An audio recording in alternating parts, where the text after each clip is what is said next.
मीठे बच्चे, ज्ञान के तीसरे नेत्र से बाप को देखो, बाप को ही याद करो, इस शरीर को देखते हुए भी नहीं देखो। आज का गीत बजा है धीरज धर मनुआ। मनुष्य को धीरज धरने के लिए तब कहते हैं जबकि वह दुखी बीमार होते हैं। यहाँ तो तुम मनुष्य मत पर नहीं चलते, तुम ईश्वरीय मत पर चल रहे हो, सो भी सब नहीं चलते। ईश्वर जिसको सत्य बाप, सत्य टीचर, सतगुरु कहा जाता है, उनकी मत तो नामी ग्रामी है। भगवान ने ही श्रीमत दी थी, मनुष्य से देवता बनने की अथवा देवी दुनिया के मालिक बनने की। इतनी ऊंची मत और कोई दे न सके, क्योंकि मनुष्य मात्र सब पतित भ्रष्टाचारी है, तो वह मत भी ऐसी ही देंगे। तुम बच्चे ही जानते हो कि हमको शिव बाबा मत दे रहे हैं। ऊंचे ते ऊंचे बाप की ऊंचे ते ऊंची मत है। उनको तो कोई भ्रष्टाचारी पतित नहीं कहेंगे, पतित ही उस निराकार बाप को बुलाते हैं, साकार की तो बात नहीं। इसलिए कहा जाता है मनुष्य की मत सुनो। Hear no evil, see no evil, talk no evil. भल यह आंखें मनुष्यों को तो देखती है, परंतु तुमको तीसरा नेत्र मिला हुआ है जिससे उनको देखना है और उस बाप को ही याद करना है। दूसरा कोई नहीं जिसको तीसरा नेत्र हो, जिससे वह बाप को देख सके। तुम समझो बाप को देखने जाएंगे, बुद्धि में है यह तो आत्मा है ना, तुम आत्मा को देखते हो। जीव आत्मा कहना चाहिए, सिर्फ बहन कहने से आत्मा को भूल जाते हैं।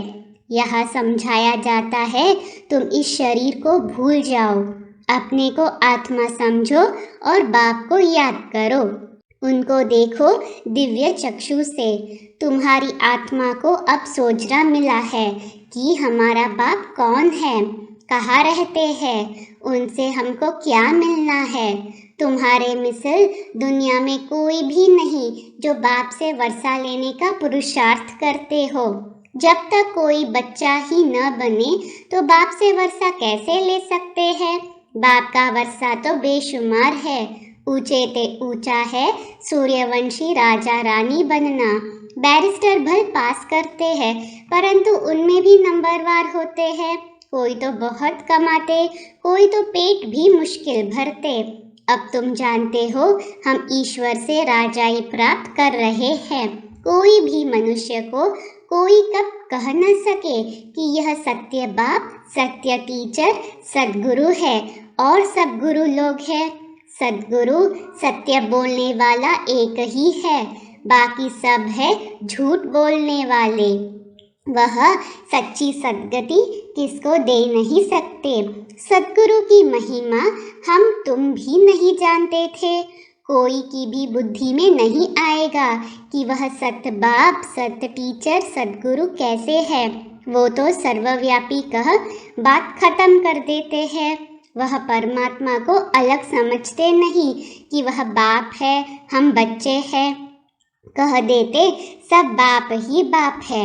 इनसे भी नीचे ठीक कर भीतर में परमात्मा को ठोक दिया। बाप समझाते हैं ऐसे है नहीं। तुम बच्चों को अब निश्चय हुआ कि बरोबर बाप, सत्य टीचर, सद्गुरु एक ही है। उनको कोई जानते नहीं। अगर जानते हो तो वहाँ जा भी सके। किसको जाना जाता है तो उनके नाम, रूप, देश, काल सबको जाना जा सकता है, नहीं तो जानने से फायदा ही क्या। मनुष्य सब दुखी है, इसलिए शांति चाहते हैं। उनको यह पता ही नहीं कि हम असुर शांति धाम के रहने वाले हैं। वहाँ से हम आते हैं। हम आत्मा का स्वधर्म शांति है। बाबा गुरुओं के लिए समझाते हैं, वह किसको सद्गति दे नहीं सकते। वह डराते हैं, कहते हैं गुरु का निंदक ठौर न पावे। वास्तव में यह सब बातें बेहद के बाप के लिए है कि अगर तुम मेरी निंदा कराएंगे तो सतयुग में ऊंच ठौर नहीं पाएंगे। सन्यासी तो यह बात कह न सके कि तुम मेरी निंदा करने से ठौर नहीं पाएंगे। कौन सा ठौर? ठौर का तो कुछ पता ही नहीं। साधना करते रहते परंतु साधना करने से सद्गति को पा न सके। यह बाप ही आकर धीरज देते हैं। तुम जानते हो बरोबर 84 जन्मों का चक्र लगाया है। हम बहुत दुखी हैं।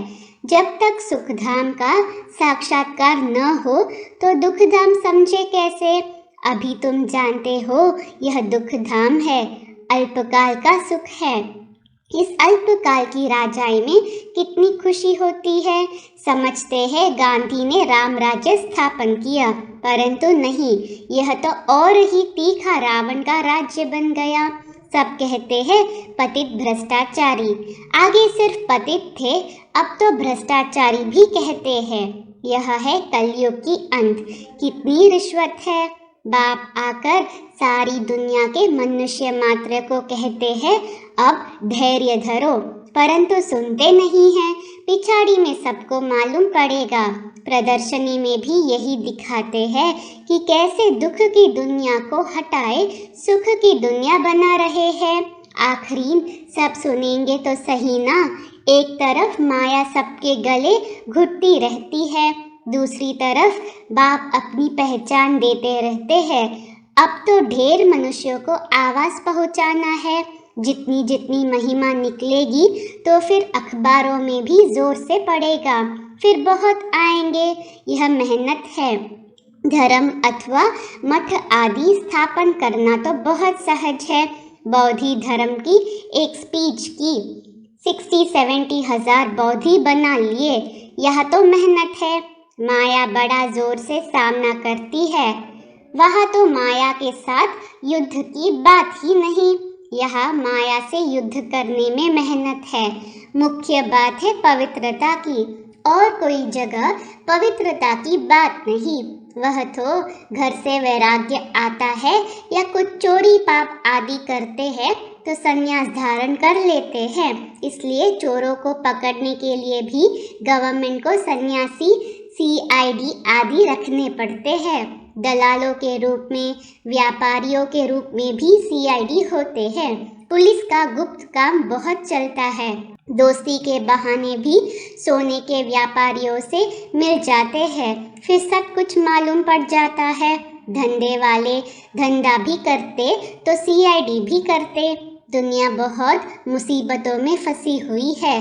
तुम बहुत भाग्यशाली हो जो इन सब मुसीबतों से दूर निकल आए हो।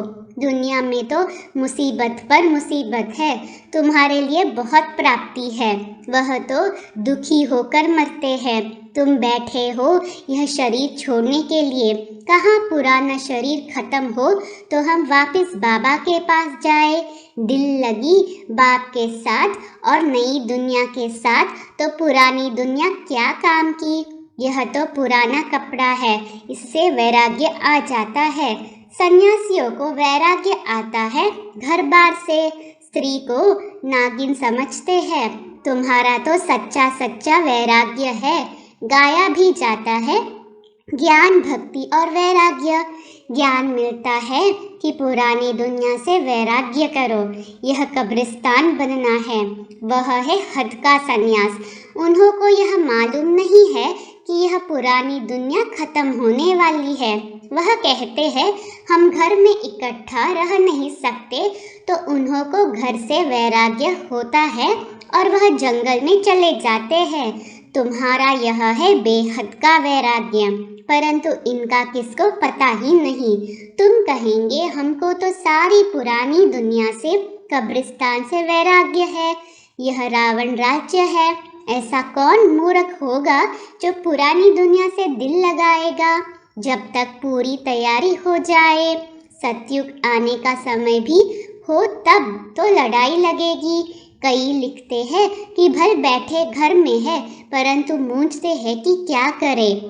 ममत्व अगर नहीं रखे तो संभाल कैसे हो। बाप कहते हैं बच्चे रहना तो यहाँ ही है, परंतु बुद्धि की आसक्ति अब नई दुनिया में जानी चाहिए। सच्चा लव उसमें जाना चाहिए। इस पुरानी दुनिया से वैराग्य है, देह से भी वैराग्य, तो बाकी क्या रहा। बहुत पूछते हैं बाबा आप कहते हो दोनों तरफ तोड़ निभाना है, सो तो जरूर करना है। अगर तोड़ नहीं निभाएंगे तो सन्यासियों के मिसल हो जाएंगे। गृहस्थ व्यवहार में रहते पवित्र रहो, देही अभिमानी बनने का पुरुषार्थ करो तो बुद्धि योग बाप से लग जाएगा। मैं आत्मा हूँ, बाप के पास जाना है। बाप कहते हैं गृहस्थ व्यवहार में रहते कमल फूल समान बनो। ज्ञान और योग नहीं होगा तो लटक पड़ेंगे। हर एक की जन्म पत्री अलग अलग है, हर एक के लिए युक्ति भी अलग अलग मिलती है। कोई तकलीफ हो तो पूछो, कोई भी हालत में खुशी का पारा चढ़ना चाहिए। हम घर जाते हैं फिर आएंगे नई राजधानी में, बाकी थोड़ा समय है। पाठ बजाना है, ममत्व तोड़ते जाना है। हर एक का कर्म बंधन अलग अलग है, कोई का हल्का कोई का भारी है। बाबा से युक्ति लेकर धैर्यता से कर्म बंधन को काटते जाना है। इसमें गुप्त मेहनत चाहिए। बुद्धि को यात्रा में ले जाने की मेहनत है। घड़ी घड़ी बुद्धि योग टूट पड़ता है। अब परिपक्व बन जावे तो कर्मातीत अवस्था आ जाए। अभी तो अनेक प्रकारों के विकल्पों के ही तूफान लग पड़ते हैं, एकदम नींद ही फिट जाती है। विकल्पों को ही तूफान कहते हैं और सत्संगों में यह बातें नहीं होती। वहाँ तो है कनरस, फायदा कुछ भी नहीं। यहाँ तो यह पढ़ाई है, आमदनी के लिए। पढ़ाई को कनरस नहीं कहेंगे। तो बाप समझाते हैं यह अंतिम जन्म है, पुरानी दुनिया खत्म हो जाने वाली है। क्यों ना श्रीमत पर चल ऊंच पद पाए। जब तक इसमें होशियार हो जाओ तब तक शरीर निर्वाह अर्थ कर्म तो करना है, फिर इस ईश्वरीय सर्विस में लग जाना। सारी दुनिया को सैल्वेज करना है। तुम हो सैल्वेशन आर्मी, नर्क से निकाल स्वर्ग में ले जाते हो। वह सैल्वेशन आर्मी यह नहीं जानते कि विश्व का बेड़ा डूबा हुआ है, सब रावण की जंजीरों में फंसे हुए हैं। सारे विश्व को अब सैल्वेज करना है। इसमें तो बाप की मदद चाहिए। तुम रूहानी ईश्वरीय सैल्वेशन आर्मी हो। मनुष्य मात्र को रावण के पंजे से छुड़ाना है, इतना नशा चाहिए। वह जिस्मानी सोशल वर्कर तो ढेर है, तुम कितने थोड़े हो। यहाँ तो मनुष्य भी ढेर। सतयुग में मनुष्य बहुत थोड़े होते हैं। तुम थोड़े बच्चे ही रूहानी बाप से वर्षा लेते हो। यह अंतिम जन्म जो कौड़ी जैसा है उनको हीरे जैसा बनना है।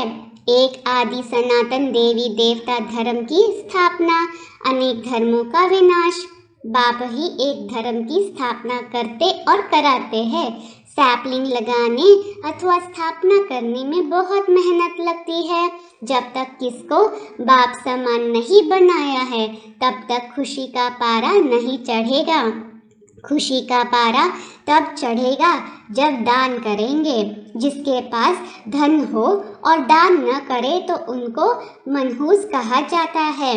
यहाँ फिर ऐसे नहीं है, जिनके पास है वह तो देते रहेंगे, नहीं तो समझेंगे इनके पास धन ही नहीं है। आज का वरदान है दिव्य बुद्धि द्वारा सदा दिव्यता को ग्रहण करने वाले सफलता मूर्त भव। स्लोगन है स्वयं को मेहमान समझकर रहो तो स्थिति अव्यक्त व महान बन जाएगी। ओम शांति।